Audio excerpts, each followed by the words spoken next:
Ranking Member Cantwell. Thank you, Mr. Chairman. Again, sorry to be late. I mistakenly thought we were starting at 2:30, but I also want to start with condolences to those impacted by the UPS Flight 2976. My heart goes out to the entire UPS organization and to the loved ones that they have lost and those who were injured yesterday evening. This is a tragic loss for aviation and certainly the community and citizens of Louisville. I also want to thank the first responders for everything they did last night, and I thank the NTSB for their swift response and the FAA, and look forward to their investigation and the development in this situation. I want to also thank the essential personnel continuing to work during the shutdown and continue to focus on getting a resolution to this issue and continuing to make sure the traveling public is safe. For our hearing today, as the chairman mentioned, we have several nominees impacting our transportation infrastructure. Mr. McCormick, Mr. Edwards, Mr. Morris, thank you for being here. It's good to see our colleague, Senator Scott, a former member of the committee, with us today as well. Mr. McCormick, you are nominated to serve as the Undersecretary for Transportation, which is the #3 position at the DOT. If confirmed, you would oversee policy development across the department, and I expect you to address the administration's competitive grant reevaluation process.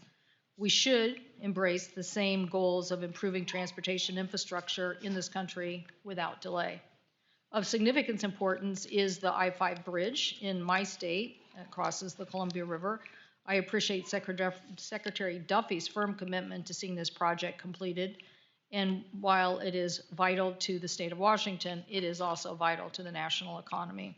I will ask further questions about this and questions about the Federal Highway Administration, Federal Transit Administration, and NEPA process.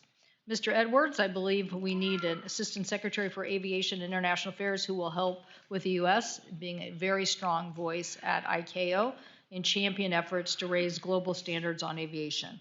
We also need someone who will fight for fair competition in the airline industry that prioritizes U.S. aviation workers and those jobs, and I expect that we will agree on many of those issues.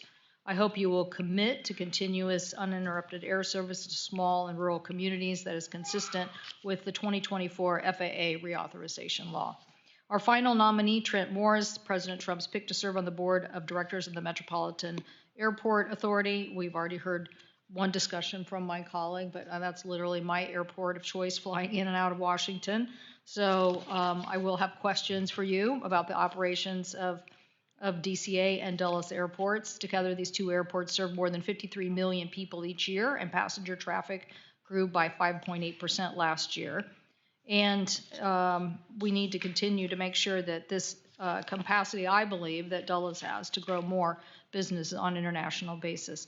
I would note that you left the White House recently and had been lobbying for American Airlines and FedEx, and I understand that you informed the committee yesterday that you will no longer be lobbying for those companies if you accept this position. I expect you to hold you accountable to those commitments and to avoid conflicts of interest from lobbying the board or the board's decision-making process if confirmed. And finally, Mr. Chairman, I think we're still waiting to receive complete financial disclosure and ethics papers, so I would hope that we would get all that information from these nominees prior to a final committee process. Thank you, Mr. Chairman.